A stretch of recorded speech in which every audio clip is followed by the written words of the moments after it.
امام کے پیچھے نماز میں کیا پڑھنا ہے، کب خاموش رہنا ہے، بہت سارے لوگ یہ چیز نہیں جانتے اور اکثر لوگ امام کے پیچھے نماز پڑھتے ہوئے چند بڑی غلطیاں کر جاتے ہیں کہ جن کی وجہ سے ان کی نماز ہی نہیں ہوتی اور انہیں علم تک نہیں ہوتا کہ ان غلطیوں کے کرنے کی وجہ سے ہماری نماز ہی نہیں ہوئی۔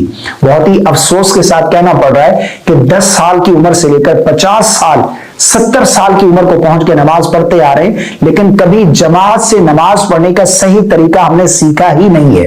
حالانکہ ہمیں یہ ضرور سیکھنا چاہیے، نماز کے جو ضروری مسائل ہیں انہیں ہمیں سیکھنا چاہیے، ان کا ہمیں علم ہونا چاہیے۔ یاد رکھیے گا، افضل عبادت ہے نماز، اور نبی کریم صلی اللہ علیہ وسلم کا فرمان ہے کہ قیامت کے دن سب سے پہلا سوال نماز کا ہوگا۔ اس لیے نماز کے جو ضروری مسائل ہیں یہ ہمیں سیکھنے چاہیے۔ بہت سارے لوگ اس کی فکر ہی نہیں کرتے، حالانکہ ہمیں یہ مسائل ضرور سیکھنے چاہیے۔ آج کے اس ویڈیو میں آپ لوگوں کے ساتھ شیئر کرنے جا رہا ہوں کہ امام کی ابتدا میں جماعت سے نماز پڑھتے ہوئے مقتدی امام کے پیچھے کیا پڑھے گا، کہاں پڑھے گا، کہاں خاموش رہے گا۔ ظہر اور عصر کی نماز ہم پڑھ رہے ہیں امام کی ابتدا میں، یا پھر فرض کی تیسری اور چوتھی رکعت میں امام صاحب بلند آواز سے قرات نہیں کرتے، تو مقتدی کے لیے کیا حکم ہے؟ وہ سورۃ فاتحہ اور سورت ملائے گا یا نہیں، خاموش رہے گا؟ مکمل ڈیٹیل کے ساتھ یہ چیزیں میں آپ لوگوں کے ساتھ شیئر کرنے جا رہا ہوں۔ آپ نے اس ویڈیو کو مکمل واچ کرنا ہے، انشاءاللہ عز و جل اس ویڈیو سے آپ کو بہت کچھ سیکھنے کو ملے گا، اور میں وہ غلطیاں بھی جو لوگ کرتے ہیں بڑی غلطیاں، وہ غلطیاں بھی ہائی لائٹ کروں گا جن غلطیوں سے ہم نے بچنا ہے۔ تو ویڈیو شروع کرنے سے پہلے آپ سے گزارش ہے کہ ویڈیو کو لائک کر دیجیے گا اور صدقہ جاریہ کی نیت سے اس ویڈیو کو آگے ضرور شیئر کر دیجیے گا، چینل کو سبسکرائب کر دیجیے گا۔ لیکن سب سے پہلی چیز کہ جب ہم امام کے پیچھے امام کی ابتدا میں جماعت سے نماز ادا کر رہے ہیں تو ہم نے امام کی ابتدا کی نیت بھی کرنی ہے، ٹھیک ہے نا؟ جو نماز ہم پڑھ رہے ہیں وہ تو ہم نیت کریں گے، لیکن امام کی ابتدا کی نیت یہ بھی ضروری ہے۔ انما الاعمال بالنیات، اعمال کا دار و مدار نیت پر ہے۔ اب کوئی بھی عمل کرتے ہیں اس سے پہلے نیت کرنا یہ ضروری ہے۔ اب نیت ہے کیا؟ نیت اصل دل کا پختہ ارادہ ہے۔ آپ نے دل ہی میں ارادہ کر لیا، آپ کی نیت ہو گئی۔ جو آپ نماز پڑھ رہے ہیں اس کا آپ نے ارادہ کر لیا، اور امام کی ابتدا کی یہ نیت یہ بھی آپ ضرور کریں گے، ٹھیک ہے نا؟ نیت کرنے کے بعد امام صاحب جو ہے وہ تکبیر تحریمہ کہہ کر نماز شروع کریں گے۔ اللہ اکبر، بلند آواز سے تکبیر تحریمہ کہی جائے گی۔ تو ہم نے بھی امام کی ابتدا میں تکبیر تحریمہ کہہ کر نماز شروع کرنی ہے۔ اب اس تکبیر تحریمہ میں بہت سے لوگ دو بڑی غلطیاں کرتے ہیں جن کی وجہ سے ان کی نماز ہی نہیں ہوتی، یعنی نماز شروع ہی نہیں ہوتی۔ جب نماز شروع ہی نہیں ہوئی تو نماز ہوگی کیسے؟ وہ بڑی غلطیاں کیا ہے؟ نمبر 1 پر پہلی غلطی اکثر لوگوں کو دیکھا جاتا ہے کہ جب امام صاحب تکبیر تحریمہ کہتے ہیں اللہ اکبر، تو یہ پیچھے کھڑے ہوتے ہیں سیدھے صفحے میں، صفحے بنا کر، اس میں جیسے امام صاحب تکبیر تحریمہ شروع کرتے ہیں تو یہ ہاتھوں کو کانوں تک بلند کریں گے ایسے، تکبیر تحریمہ کہتے نہیں ہیں۔ حالانکہ تکبیر تحریمہ یہ نماز کے فرائض میں سے بھی اور شرائط میں بھی ہے۔ تکبیر تحریمہ اگر آپ نہیں کہیں گے تو آپ کی نماز ہی شروع نہیں ہوگی۔ تکبیر تحریمہ کہنی چاہیے۔ اب کہنا کیا ہے؟ یعنی آواز، اتنی آواز ہو کہ اگر آس پاس کوئی شور نہیں ہے تو آپ کی آواز آپ کے کانوں تک پہنچ جائے، یعنی الفاظ تو ادا ہونے چاہیے۔ لوگ کہتے ہیں دل ہی میں کہہ رہے تھے، تو اس طرح آپ کی تکبیر تحریمہ نہیں ہوگی۔ جب تکبیر تحریمہ ہی نہیں کہی تو نماز کیسے ہوگی، ٹھیک ہے نا؟ تو تکبیر تحریمہ کہنی، امام صاحب تکبیر تحریمہ کہنی، اس کے بعد اللہ اکبر آہستہ آواز میں، یعنی الفاظ ادا ہونے چاہیے۔ ایسا نہیں آپ سیدھے کھڑے ہیں، ہاتھوں کو کانوں تک بلند کیا اور باندھ لیا، اس کے بعد یہ تکبیر تحریمہ یہ نہیں ہوگی، ٹھیک ہے نا؟ دوسری غلطی بعض لوگ اتنے جلد باز ہوتے ہیں کہ وہ تکبیر تحریمہ میں جلد بازی کرتے ہیں۔ یعنی امام صاحب تکبیر تحریمہ کہتے ہیں نا اللہ اکبر، یہ اتنے جلد باز ہوتے ہیں اللہ اکبر، یعنی امام سے آگے بڑھ جاتے ہیں۔ اگر آپ امام سے آگے بڑھ گئے تکبیر تحریمہ میں تو آپ کی نماز نہیں ہوگی، شروع ہی نہیں ہوگی۔ آپ نے آگے نہیں بڑھنا۔ جب ہم امام کی ابتدا میں پڑھ رہے ہیں تو امام کی ابتدا ہمارے اوپر لازم ہے۔ تکبیر تحریمہ میں اگر ہم آگے بڑھ گئے امام سے، یعنی تکبیر تحریمہ امام صاحب کی مکمل نہیں ہوئی اور ہم نے تکبیر تحریمہ کہہ لی تو ہماری نماز ہی شروع نہیں ہوگی۔ تو تکبیر تحریمہ امام صاحب کی پہلے مکمل ہو، اس کے بعد پھر ہماری تکبیر تحریمہ مکمل ہونی چاہیے۔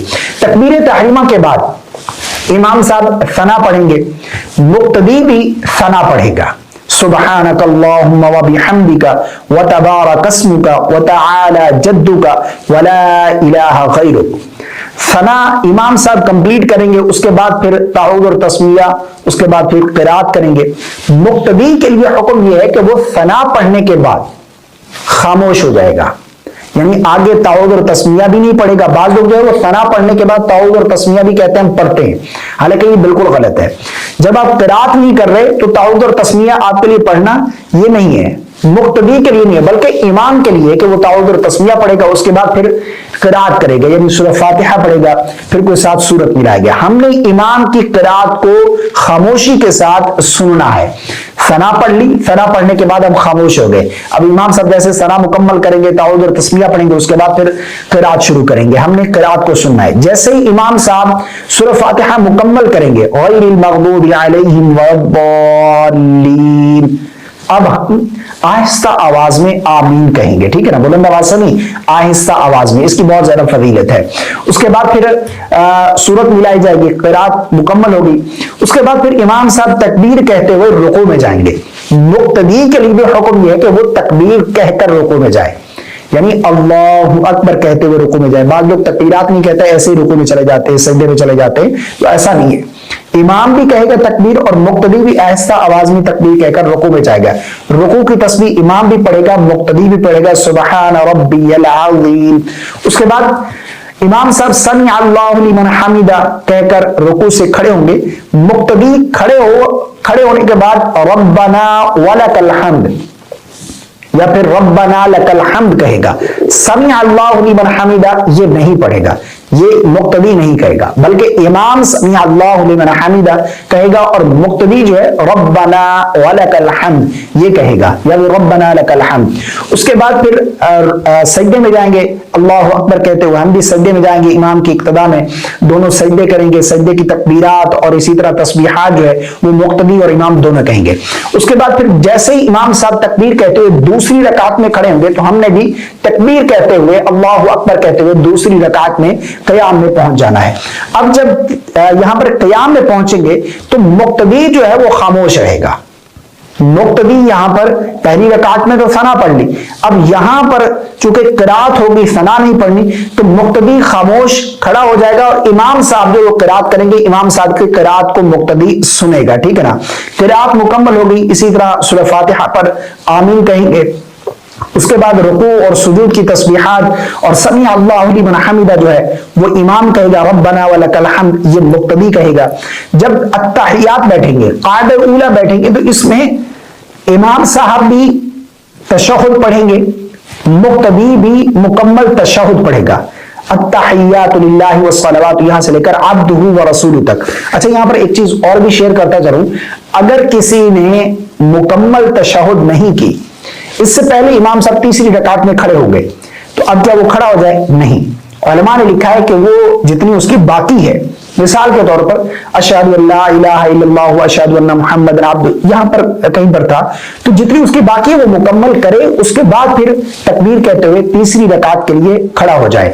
اب تیسری رکعت میں بھی اسی طرح امام صاحب قرات کریں گے، مقتدی جو ہے وہ قرات سنے گا، رکوع اور سجود، اسی طرح پھر چوتھی رکعت میں بھی امام صاحب قرات کریں گے، مقتدی جو ہے وہ تیسری اور چوتھی رکعت میں بلند آواز سے تو نہیں ہوتی، آہستہ آواز میں قرات کی جاتی۔ مقتدی کے لیے حکم یہ ہے کہ وہ امام کے پیچھے قرات نہیں کرے گا، امام کے پیچھے مقتدی کے لیے قرات کرنا یہ جائز نہیں ہے۔